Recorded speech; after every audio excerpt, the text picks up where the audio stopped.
Point 3, partitioning in Quicksort. The most important step in Quicksort, partitioning.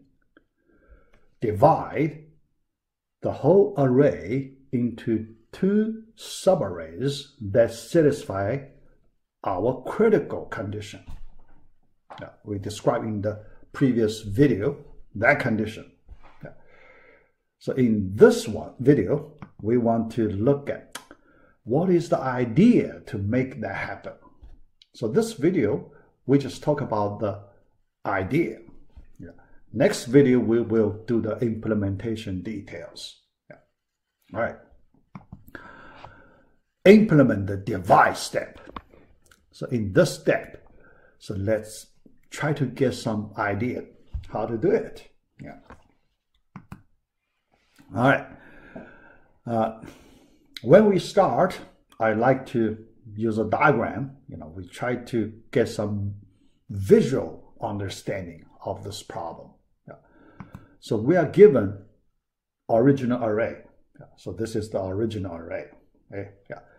The question, how to split it into two subarrays, but that two subarray, not arbitrary two subarrays. The two subarrays should satisfy this critical condition. A of I less than or equal to B of J. So we know the meaning of that. Okay. All right. So how to do it? It's not trivial. So we really need to do something very smart.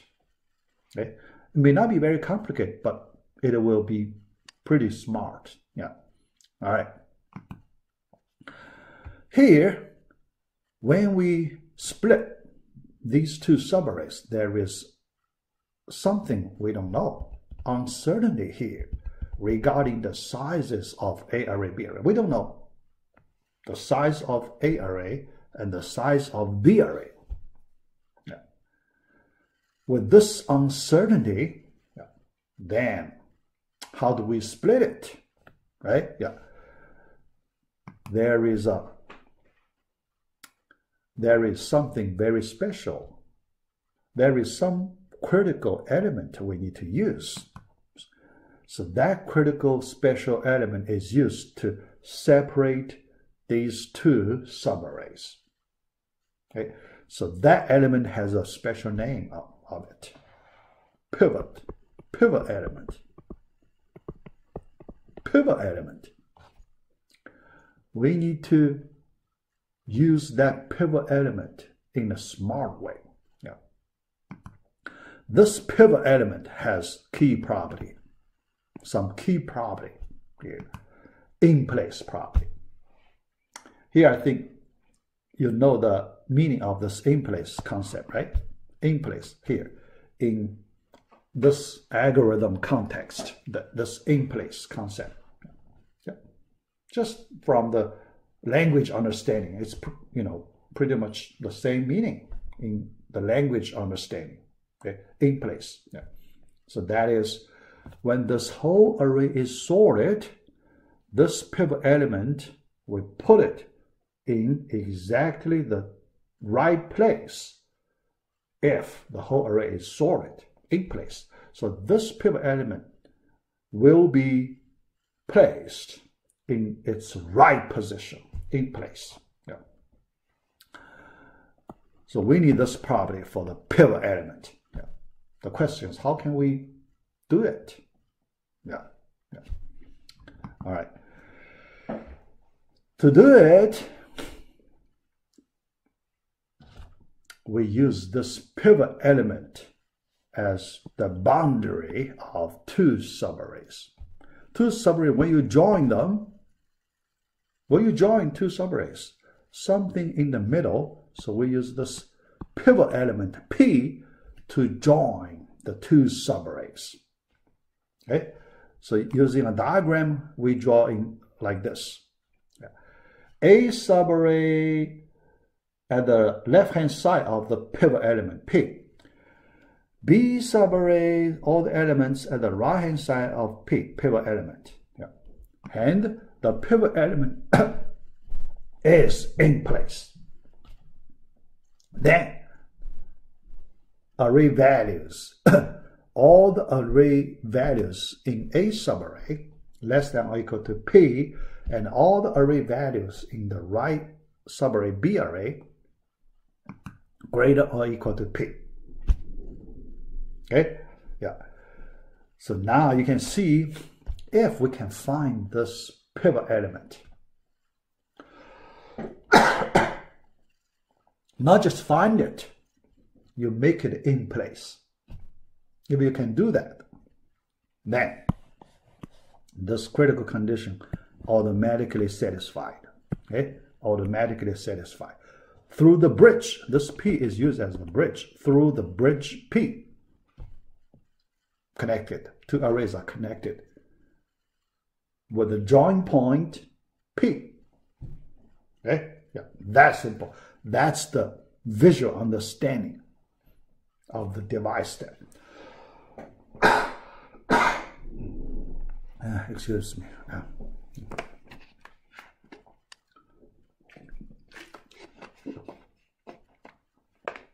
All right. Next, how do we get that? Right? We need more details. Yeah. To get that step, that requirement. Yeah. The first question, which element is used as the pivot? We do not have any idea at this point. Yeah.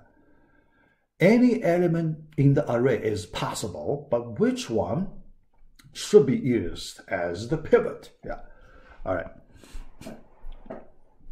The first observation, any element has equal role in the array because we do not have any information about the values of the elements in a given array.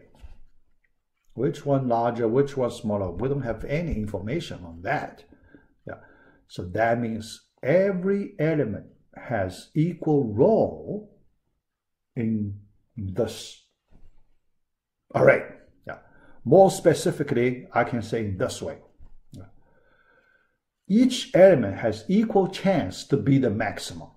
Each element has equal chance to be the minimum. Each element has equal chance to be the median, right? Yeah. So in that point of view, there is no preference to select a particular element to be used as the pivot. Okay? Yeah. So the first conclusion, no reason to favor any particular element.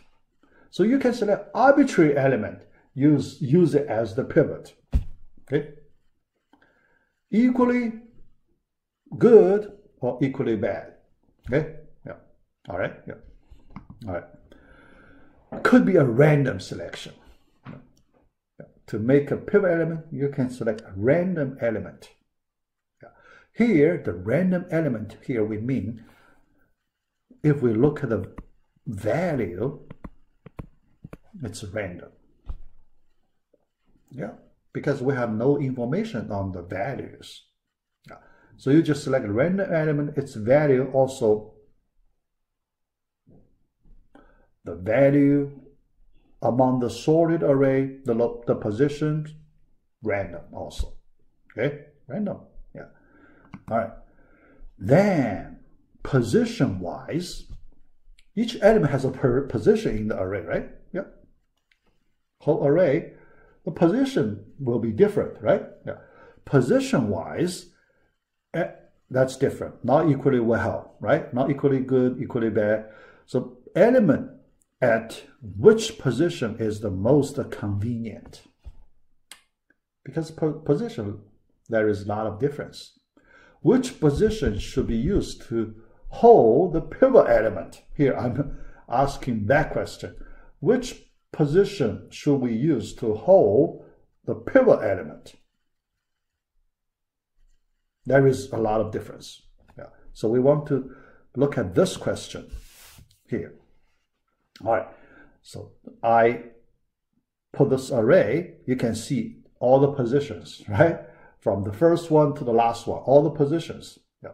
Here, we're not looking at the values, we're looking at the positions. Okay, so they're different. Position-wise, they are different. Yeah.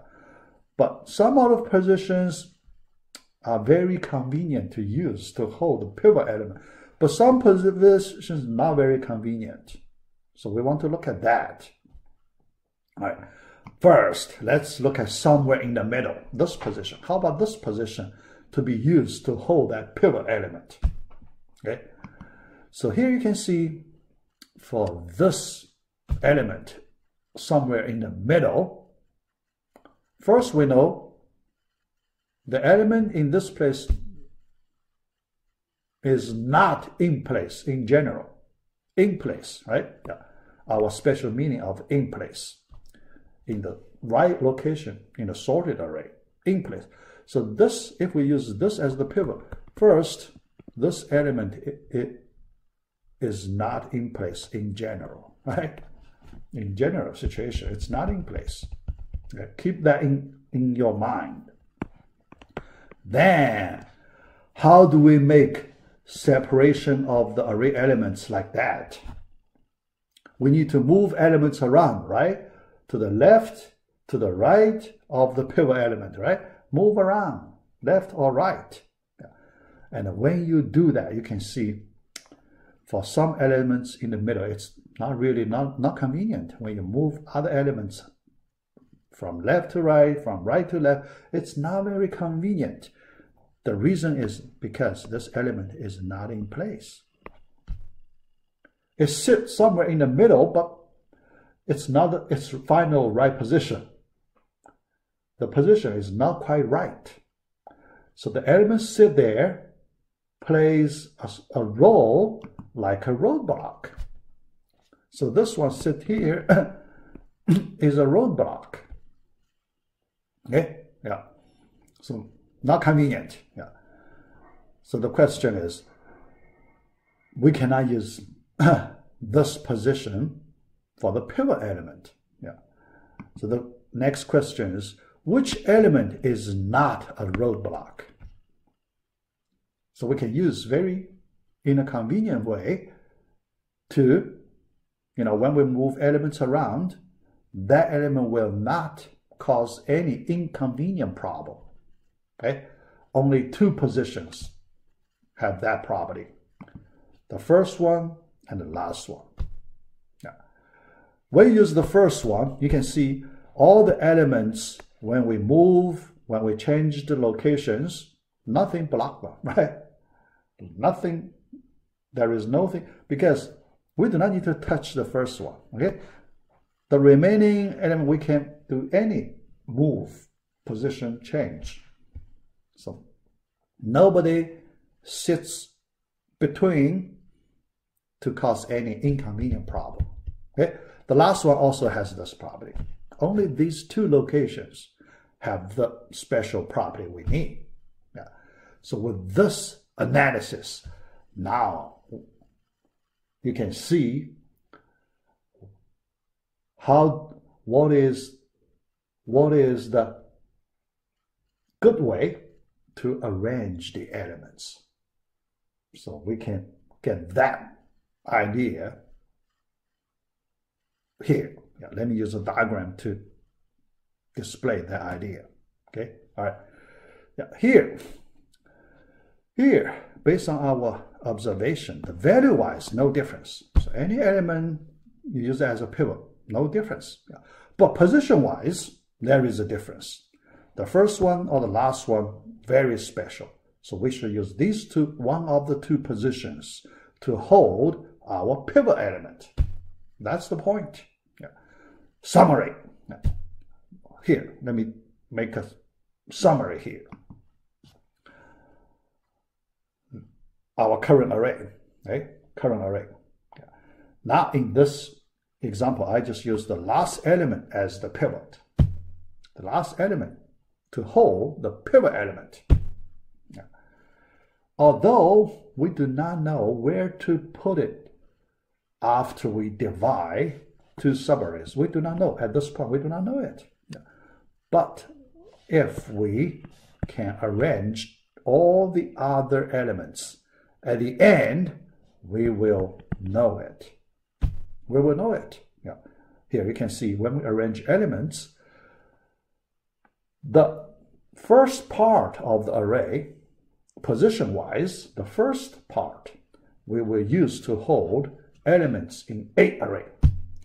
The consecutive locations of the first part of the array. Then, after that, the remaining consecutive locations we use to hold the B array. So we can adjust element. We can switch elements if we need. But when we do that, we want to make sure the condition. All the elements in A array should be less than or equal to P, and all the elements in B array should be greater or equal to P. If we can do that, then the partition is done. Then the divide step is completed, and we get the property we need. And this is the whole idea here. The implementation details we need to use next video in our next part, part I. So part I will use 4 videos to complete the whole quicksort. Everything. We will do that in the last part of this module. We already have a long list of parts. The reason, because we use a lot of video times to review, to study problems, questions, for the midterm, so we spend a lot of time there. Now finally we get to our last part, part I, to complete this module, module 4. All right, so let me stop this part H here first.